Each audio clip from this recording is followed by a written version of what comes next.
Okay, let's dive in. Imagine this scenario. It's probably happened to you. You're, deep into something online, maybe a really crucial Teams meeting. Hmm. Or maybe you're just zoned out, listening to your favorite internet radio. Everything's going fine. Smooth sailing. Right. And then, bang, you suddenly need to connect to a local device. Could be anything, a smart gadget, maybe a piece of hardware for a project. Right. Something nearby. Exactly. Like in our source material, someone's working on this project. A Rutschinen moped sounds like some kind of sliding mechanism for a scooter. Yeah, something hands-on. So you connect to that device's local Wi-Fi point and poof, Oh, yeah. your main internet connection just vanishes. It's a real flow killer, isn't it? It absolutely is. Mm. That exact moment, that frustration when your stream cuts out or your meeting drops just because you needed to quickly talk to a local device. Yeah. It's a surprisingly common headache. Yeah. You really want to keep that main internet connection going, right? Yeah. But you also need to interact with whatever's on your local network at the same time. Precisely. And this specific challenge, the one from our source, it's about this Rutschinen moped project needing an ESP32 connection. Okay. But here's the key part. The person working on it absolutely does not want to lose their active internet while they do it. Understandable. Very understandable. So that's our mission for this deep dive. We're going to explore a really clever and actually surprisingly simple solution for this exact problem. It comes straight from the source material. Yeah, get ready for a potential aha Yeah. moment here. Because the core issue, as the source kind of lays out, it really boils down to how operating systems usually handle network connections. How so? Well, when you connect your computer to a local access point, like, say, an ESP32 broadcasting its own little Wi-Fi network, Right. your system often just, it prioritizes that new local connection. And in doing so, it drops your existing internet link. Ah, okay. It's sort of designed to make sure you're talking directly to that new network you just joined, but it doesn't always account for needing both at once. And that's where it gets really inconvenient, especially, like you said, if you're presenting in Teams or maybe relying on a live data feed or something. Oh, definitely. Losing that connection, even if it's just for a few seconds, can totally derail things. You're suddenly talking into the void. Exactly. Mid-sentence on a video call, and whoops, you're gone. But what's really cool here is the solution presented. It's elegant and, get this, incredibly affordable. Okay, I'm intrigued. The core idea, just use a second Wi-Fi adapter. A second Wi-Fi adapter. Oh, Really? That sounds almost too simple for a problem that feels so persistent. I know, right? But the source specifically mentions using a USB stick type, costing around €7.80, something like that. Wow. Okay, so we're not talking about some complex, expensive network gear. It's Yeah. literally a cheap USB dongle. Precisely. A very low-cost plug-and-play approach. Yeah. And the setup, particularly on Windows 10, sounds incredibly smooth. Yeah. The source says no special drivers needed. You basically just plug it in. Plug and play. Yep. Windows recognizes it straight away, shows it as a whole separate network interface.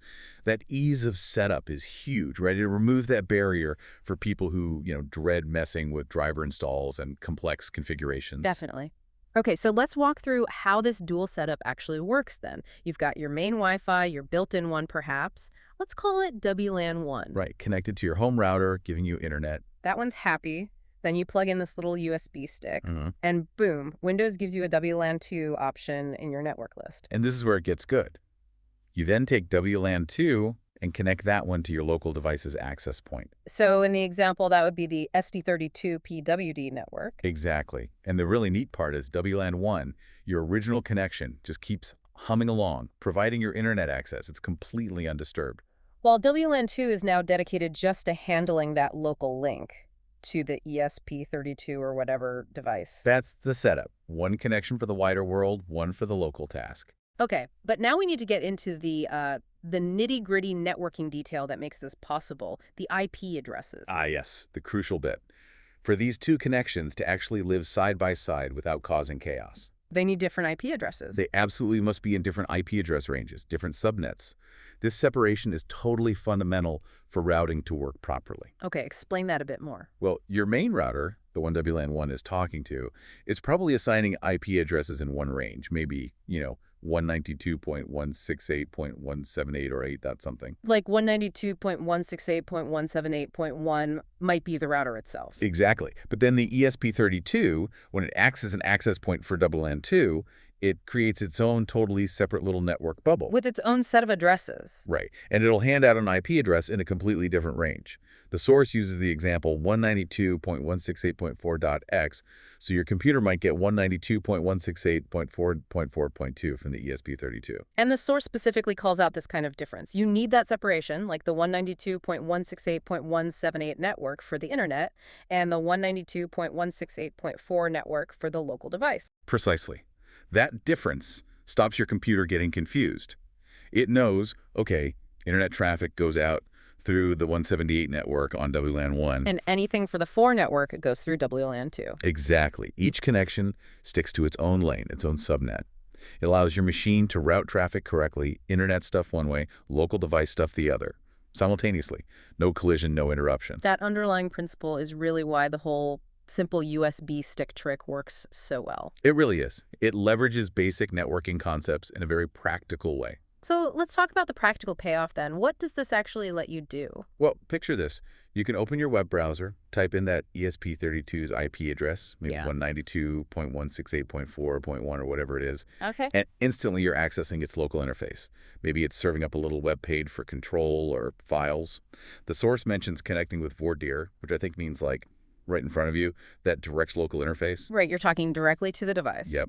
And here's the clincher. While you're doing that, in another browser tab or maybe still in that Teams meeting, Yeah. you can be browsing Google, checking the email, doing whatever you need online using your original Wi-Fi connection, WLAN 1. It just keeps working.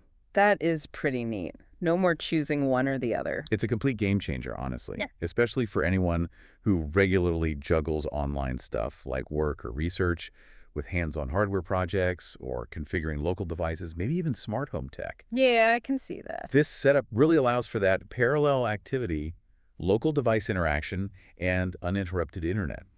It smooths out a workflow that, for many people, was probably a constant source of stopping and starting, a real pain point.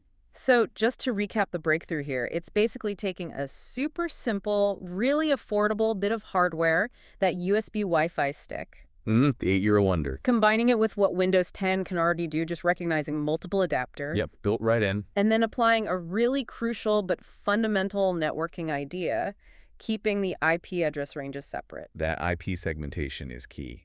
And all that lets you master having 2 Wi-Fi connections running at the same time. It turns that frustrating common problem into something perfectly manageable.